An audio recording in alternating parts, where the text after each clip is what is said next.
Alô, alô, amiguinhos do canal Universo Compartilhado. Belezinha pura, tranquilo e sereno. Tem mais filme de terror aqui neste canal, hein? Vamos falar agora de Lobisomem, Wolfman, que está em cartaz nos cinemas. Estreou na última quinta-feira. Eu gostaria que fizesse bastante sucesso, mas não creio que faça, porque também é uma coisa muito voltada para um determinado público, que são os filmes de horror. Mas o bacana aqui é que traz um dos monstros clássicos da Universal. No vídeo anterior, que está aqui embaixo do seu catálogo de filmes aqui no nosso canal, né? Aqui embaixo nós temos o Nosferatu. E agora aqui neste vídeo nós temos Lobisomem, que, seguindo a esteira do Conde Drácula, é um dos monstros mais icônicos da Universal Monsters, dos monstros clássicos da Universal, que finalmente este ano, respeitosamente, eu tenho certeza, vai ganhar uma área exclusiva deles, chamada Dark Universe, lá no novo parque da Universal Studios em Orlando, na Flórida, o Epic Universe, e vai ganhar uma área só deles. E aí você vai ter o Frankenstein, o Monstro da Lagoa Negra, o Homem Invisível, o Drácula, o Lobisomem. Você vai ter uma galera pesada lá, em atrações muito imersivas e uma área toda gigante também muito imersiva. Dark Universe, esse que já recebeu esse nome nos cinemas numa tentativa de levar esses monstros, nas várias tentativas que tiveram. A última foi em 2017, se eu não me engano, iniciada por Tom Cruise, com o filme A Múmia, a repaginação do filme da Múmia. Teve aquele filme da Múmia lá no final dos anos 90, no início dos anos 2000, do astro Brendan Fraser, você deve lembrar, um filme muito parecido com Indiana Jones, só que com a Múmia, né, que fez muito sucesso, e depois a Universal resolveu trazer uma múmia mais assustadora, e, claro, o Tom Cruise não era a múmia, ele era o aventureiro do filme. Só que o filme não fez sucesso. Se esse filme fizesse sucesso, já estava tudo engatilhado para esse universo de monstros crescer e virar uma coisa gigante e virar o Dark Universe. Só que o filme da Múmia do Tom Cruise de 2017 foi um fracasso.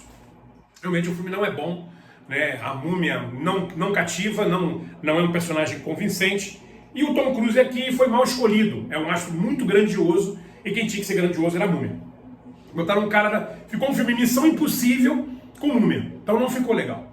E aí o Dark Universe foi engavetado. Os produtores, os idealizadores da ideia, os apostadores do novo universo, os investidores não quiseram acreditar com o fracasso de um filme do Tom Cruise. E aí foi engavetado. E aí, tempo passa, tempo vem, tempo passa, tempo vem.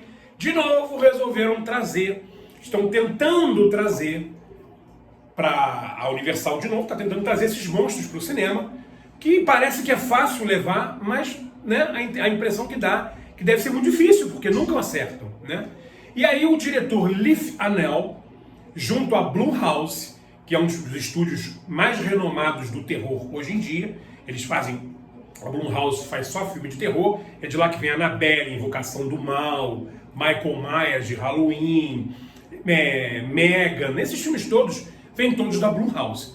E aí o diretor Leigh Whannell resolveu lá em 2019, antes da pandemia, foi talvez o último filme antes da pandemia estourar e fechar todos os cinemas e botar tudo no chão, né? Ele resolveu trazer o Homem Invisível.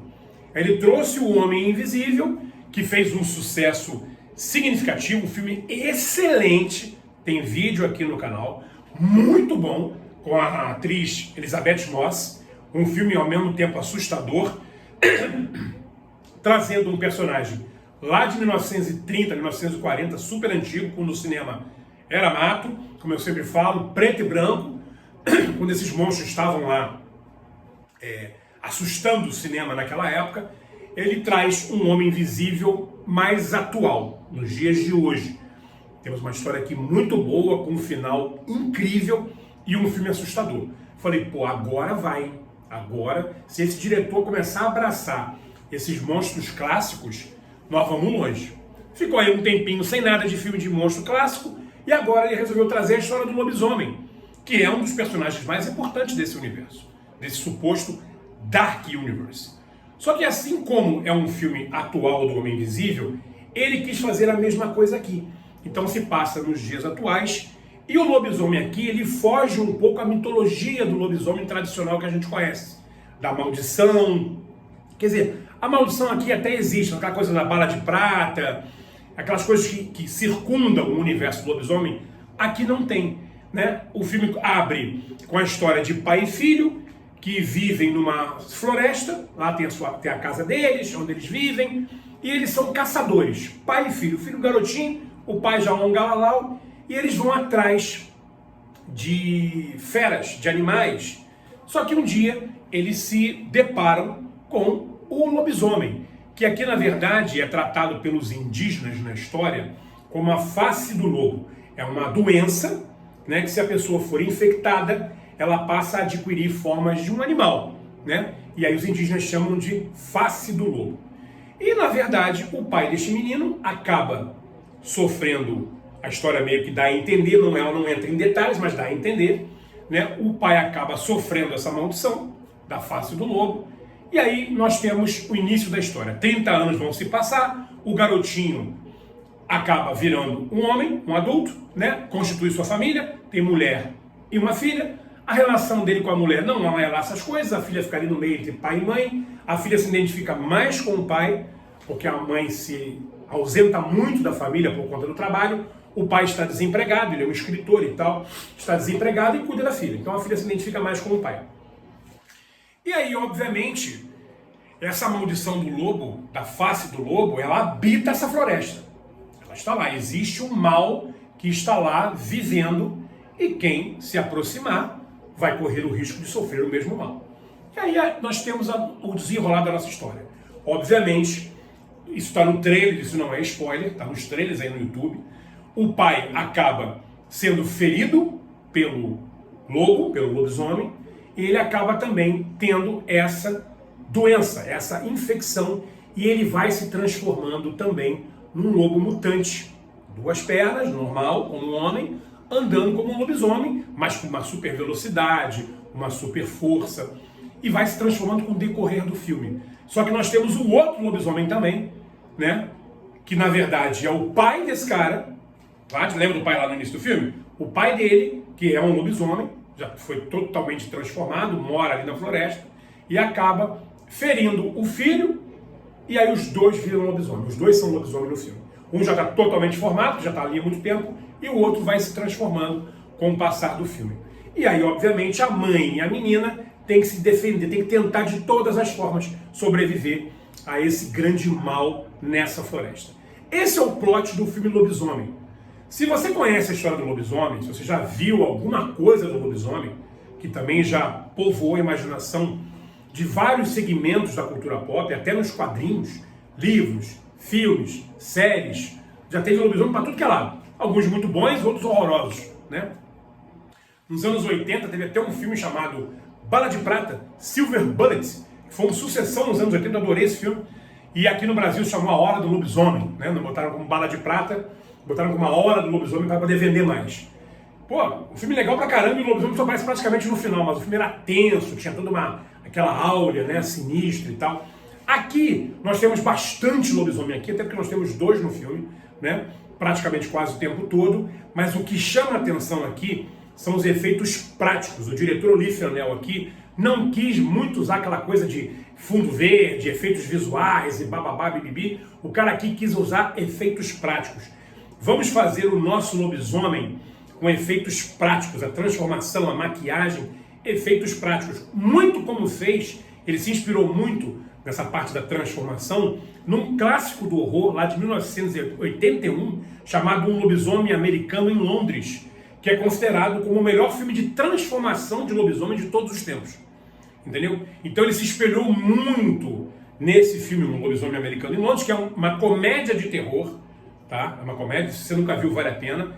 Ele se inspirou muito nessa transformação. Aqui ele faz algo parecido, usando os efeitos práticos, né? O surgimento dos pelos no corpo, o rosto se transformando, a mandíbula, os dentes crescendo, o corpo tomando forma, ele fica um ser decrépito, né? E aí ele vai se transformando e vai crescendo. Tudo isso é mostrado muito bem e claramente para você entender.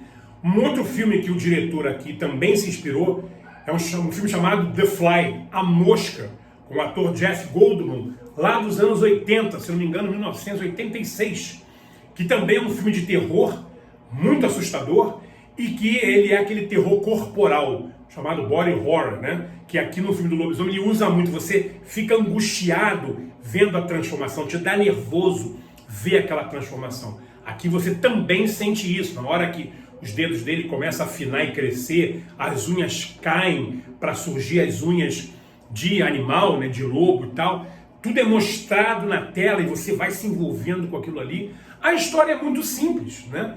É uma história de transformação, uma maldição, um cara é infectado e se transforma numa criatura monstruosa, né? E vai, obviamente, ficar totalmente disfuncional, ele perde o raciocínio e ele começa a ficar atrás da família e tal. Mas aqui tem uma outra coisa por trás dos panos também, bem interessante, que obviamente eu não vou aprofundar aqui para não estragar a sua experiência, caso você queira ver o Lobisomem, que eu acho também muito recomendável, assim como o Nosferatu eu falei aqui, é muito recomendável ver no cinema, porque é um filme muito claustrofóbico, é um filme muito atmosférico também, aquela atmosfera da selva, aquela selva de mata fechada, a floresta, né? Aquela floresta de mata fechada, aquela cor, o som é muito impactante, todo o visual, a fotografia desse filme aqui também é muito bonita, precisa ser, né? Aqui tem uma casa onde o pai e o menino viviam no passado, né? E 30 anos se passaram, o garoto que sobreviveu quis voltar para casa como adulto, com a mulher e com a filha, para poder ver como é que estava a casa e pegar os pertences lá e levar para a cidade grande. Na verdade, eles iam desfazer daquela casa, iam lá buscar os pertences e trazer para a cidade grande.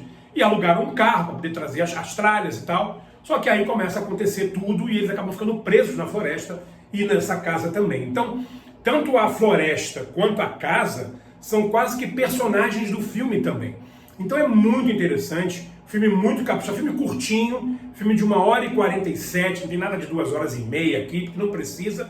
O filme vai direto ao ponto, ele começa apresentando uma situação, conta um pouco 30 anos atrás, acontece, avança 30 anos, temos o nosso filme, direto ali, não fica em que enrolação, só tem um lobisomem no final, não. O filme é dinâmico, para você sair dali convencido que você assistiu realmente uma boa produção da Blumhouse, que não acerta sempre, tá? Ela acerta de vez em quando e outro de vez em quando erra também. Então, esse para mim é um grande acerto, tá? Eu dou para esse filme também nota 10. Tem muita gente que não está gostando, tá?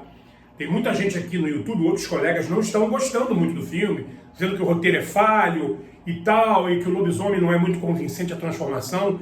Eu gostei muito. O que eu vi na tela valeu o meu ingresso. Eu me convenci do que eu vi. A produção é muito caprichada, o elenco, que é de pouquíssima gente, né? Porque a história é sobre o lobisomem. Então, o elenco está afiado, não são grandes atores aqui, mas o elenco está afiado e o filme é caprichado. O filme tem uma atmosfera, como o Nosferatu tem, o filme é atmosférico.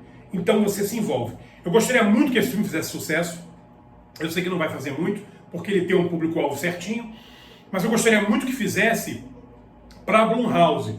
E esse diretor, ou a Blumhouse e qualquer outro diretor, né, começassem realmente a trazer esses monstros para o cinema. Já tivemos o Homem Invisível, agora o Lobisomem, por que não trazer o Drácula? Não, agora tem que dar um tempo do Drácula, porque tem um Nosferatu aí, tem que dar um tempinho, então ficou uma coisa cansativa. Mas daqui a uns 5, 6 anos trazer o Drácula. Vai vir um filme do Frankenstein aí. Eu não sei se é esse ano, em 2026, eu acho que em 2026. Um filme do Frankenstein, quem vai ser o Frankenstein vai ser o Christian Bale, nosso ex-Batman lá do Christopher Nolan, né? Será que é desse universo? Provavelmente não, né? Eu gostaria que eles trouxessem, porque assim, para ser no mesmo universo, não precisam estar os monstros todos vivos no final, para um dia eles se encontrarem numa guerra, porque isso aqui não é Marvel nem DC. Você pode manter o mesmo universo e esses monstros vão morrendo com o passar de cada filme, né? Porque todos eles normalmente morrem no final de cada história. O Lobisomem morre, o Homem Invisível morre, né? E o Monstro da Lagoa Negra morre, e o Drácula morre, o Frankenstein morre. Isso é normal. Você pode ir matando. Desculpa, até que às vezes dá uns pigarros, e aí eu dou uma... pá, entendeu? Assim, eles podiam ir matando essas criaturas, como se mata nas histórias normais, mas dentro do mesmo universo. Por exemplo, eu gostaria muito que o Homem Invisível estivesse no mesmo universo do Lobisomem, esse novo do cinema. Não que esteja acontecendo ao mesmo tempo, mas esteja no mesmo presente, na mesma época. Enquanto aconteceu lá de um lugar o Homem Invisível, está acontecendo numa floresta, numa outra cidade, num outro país, um filme do lobisomem, entendeu?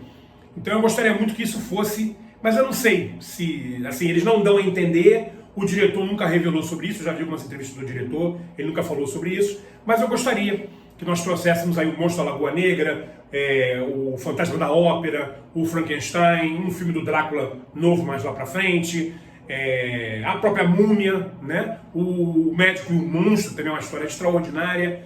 Trazer essas criaturas e fazer um grande universo, porque são monstros tão cativantes, tão carismáticos, são criaturas tão emblemáticas. E o que a gente tem no horror hoje, de Fred Krueger, a Megan, de Brinquedo Assassino, a Michael Myers, sei lá, de Ghostface, a Fred Krueger, o que a gente tem no horror hoje, Jogos Mortais, e tudo que a gente tem no horror hoje, esses personagens que também são muito cultuados, eles existem graças a essas criaturas, que existem desde 1930 nos cinemas. Lembrando que Nosferatu surgiu em 1922, quando o cinema era mudo e preto e branco. E depois, nos anos 30, veio todos esses monstros. Então, eu gostaria muito que esse universo viesse para os cinemas. Vamos ver, que agora com o Dark Universe, lá no Epic Universe da Universal, que vai inaugurar em maio desse ano, pode ser que aguce, né, a Hollywood a trazer essas criaturas para a telona. Belezinha? Mas Lobisomem também, nota 10 aqui pelo Universo Compartilhado. Super indicação. Se quiser aproveitar aí os próximos dias e assistir, filmezinho curtinho, uma pipoca, um guaranazinho zero, e depois vai sair para sua casa pensando naquilo que você assistiu. Joinha? Se inscreve aqui no canal. Sempre o melhor do entretenimento até você.